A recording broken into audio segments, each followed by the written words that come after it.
Even without doing any activity, you can still manifest what you want if you organize these 4 dimensions in one direction and keep it unwavering in that direction for a certain period of time. Now he believes Shiva will do it for him and it will happen.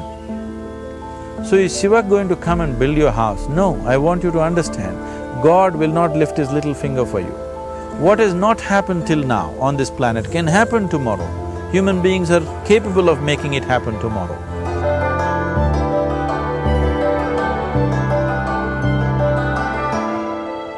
Everything we as human beings have created on this planet was essentially first created in our minds. All that you see, which is human work on this planet, first found expression in the mind, then it got manifested in the outside world. The wonderful things that we have done on this planet and the horrible things that we have done on this planet, both have come from the human mind. So if we are concerned as to what we create in this world, it's extremely important that first of all we learn to create the right things in our mind, how we keep our minds. If we do not have the power to keep our minds the way we want it, what we create in the world is also going to be very accidental and haphazard. So learning to create our minds the way we want is the basis of creating the world the way we want. There is a wonderful story in the yogic lore. On a certain day, a man took a walk. He went for a long walk. Accidentally, unawares, he walked into paradise. Fortunate, isn't he? He just took a walk and he landed up in paradise. After this long walk, he felt little tired. So he thought, oh, I'm tired, I wish I could rest somewhere. He looked around, there was a nice tree, underneath which there was very cushiony grass. So it was inviting. He went and put his head down there and slept. After a few hours, he woke up, well rested, and he thought, oh, I'm well rested, but I'm feeling hungry, I wish I had something to eat. And he thought about all the nice things that he ever wanted to eat in his life.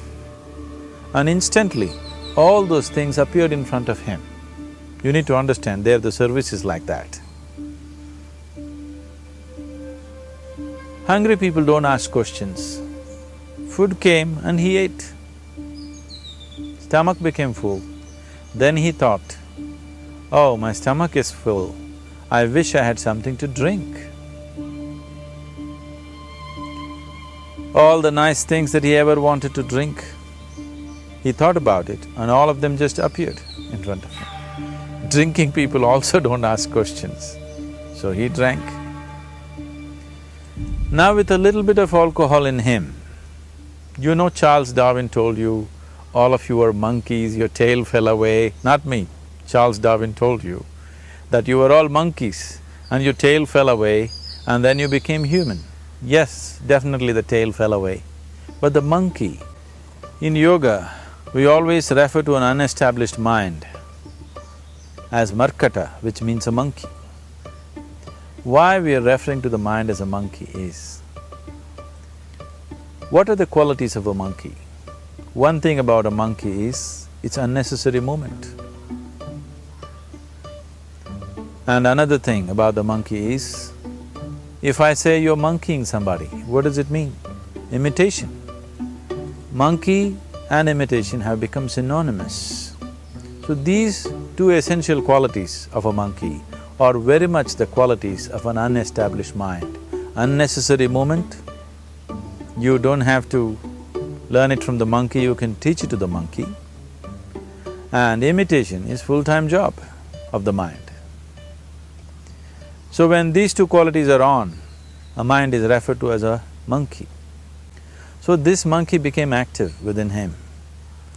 He just looked around, thought, what the hell is happening here? I asked for food, food came.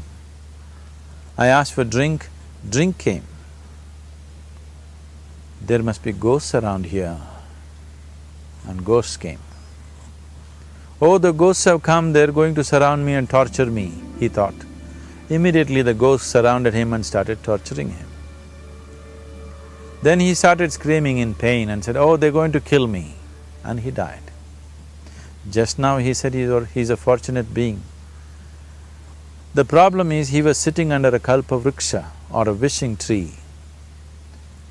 He asked for food, food came, he asked for drink, drink came, he asked for ghost, ghost came, he asked for torture, torture came, he asked for death, death happened. Now don't go looking for these kalpavrukshas in the forest. You can barely find a tree these days. A well-established mind, a mind which is in a state of samyukti, is referred to as a kalpavriksha. If you organize your mind to a certain level of organization, it in turn organizes the whole system. Your body, your emotion, your energies, everything gets organized in that direction. Once all these four dimensions of you, your physical body, your mind, your emotion and the fundamental life energies are organized in one direction, once you are like this, anything that you wish happens without even lifting a little finger actually. It would help to assist it with activity, but even without doing any activity, you can still manifest what you want if you organize these four dimensions in one direction and keep it unwavering in that direction for a certain period of time. Right now the problem with your mind is, every moment it is changing its direction. It is like you want to travel somewhere and every 2 steps if you keep changing your direction, the question of you reaching the destination is very remote unless it happens by chance. So, organizing our minds and in turn organizing the whole system and these four basic dimensions of who you are right now in one direction, if you do this, you are a kalpavruksha yourself. Anything that you wish will happen. But right now, if you look at your lives, everything that you have wished for till now, if it happens, you have finished. Everything and everybody that you have desired for, if all of that lands up in your house today, could you live with that? Once we're empowered like this, it's very important that our physical action, emotional action, mental action and energy actions are controlled and properly directed. If it is not so, we become destructive, self-destructive. Right now, that is our problem. The technology, which is supposed to make our life beautiful and easy, has become the source of all the problem that we are destroying the very basis of our life, which is the planet. So what should have been a boon, we are making a curse out of it.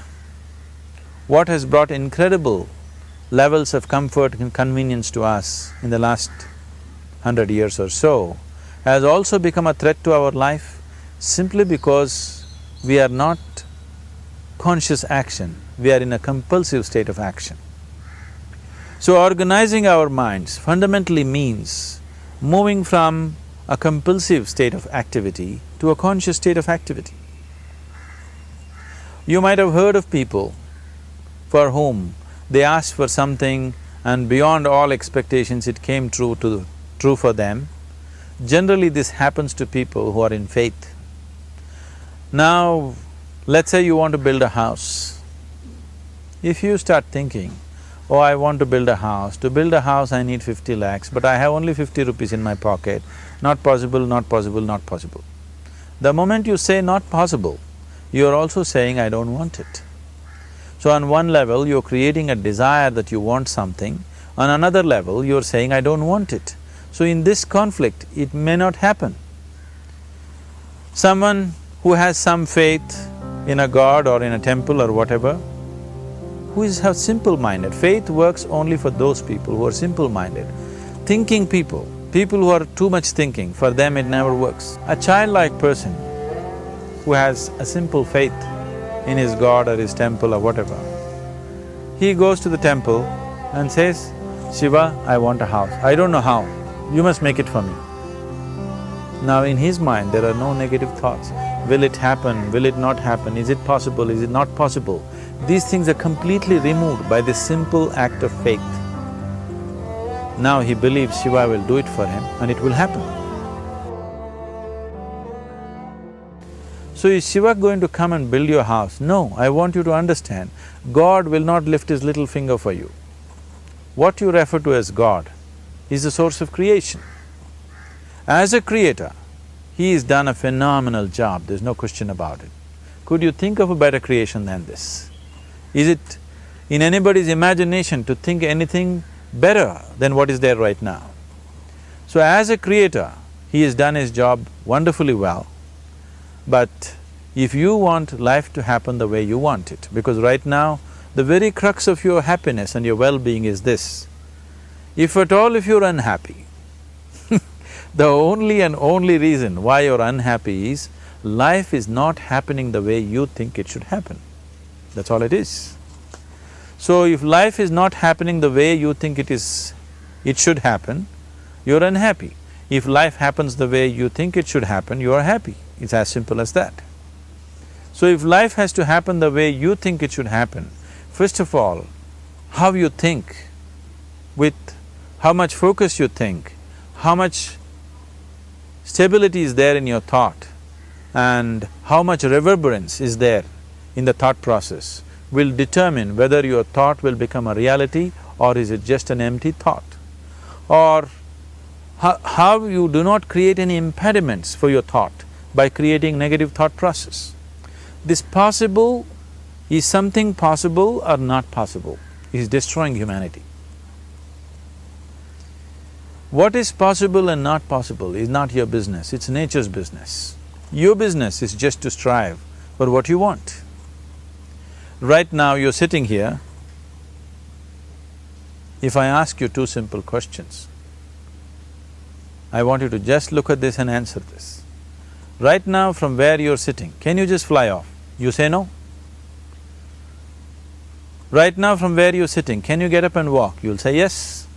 What is the basis of this? Why you say no to flying and yes to walking? Because past experience of life, many times you've gotten up and walked, never did you fly off. Or in other words, you're using the past experience of life as a basis for deciding whether something is possible or not possible.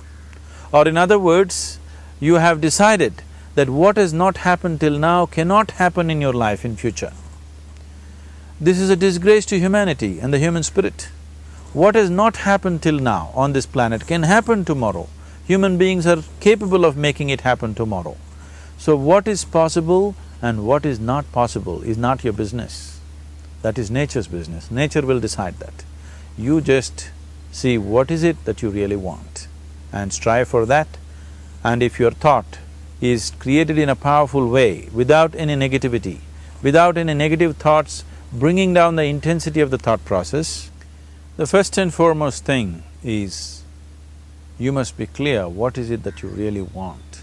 If you do not know what you want, the question of creating it doesn't arise.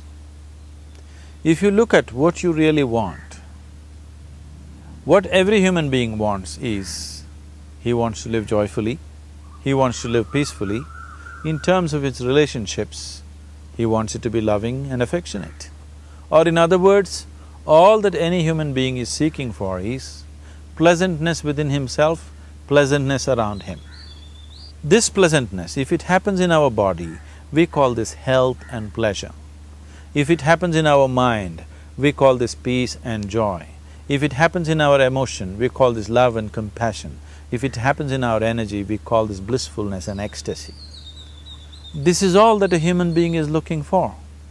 Whether he is going to his office to work, he wants to make money, build a career, build a family, he sits in the bar, sits in the temple, he is still looking for the same thing. Pleasantness within, pleasantness around. If this is what we want to create, I think it's time we addressed it directly and commit ourselves to creating it.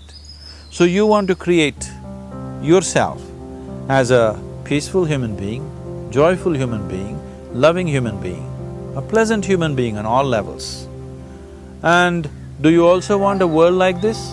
A peaceful world, a loving world, a joyful world? No, I want greenery, I want food.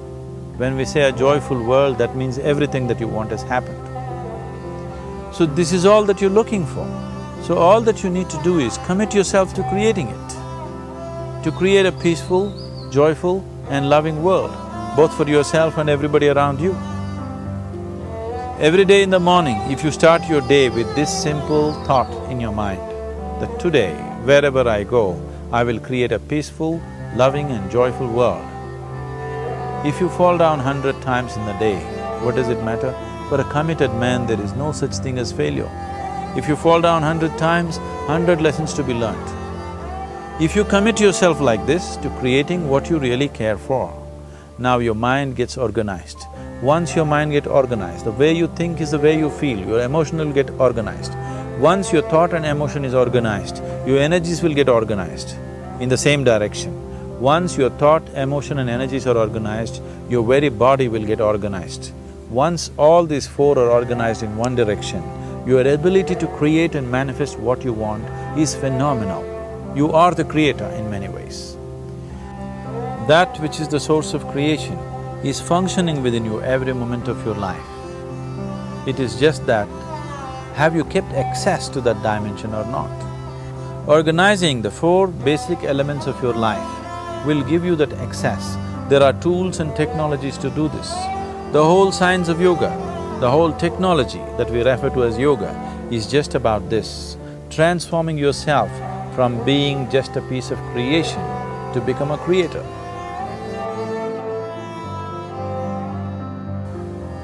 It is my wish and my blessing that every human being in this world should have this access to the source of creation within himself so that he can function here as a creator, not just as a piece of creation.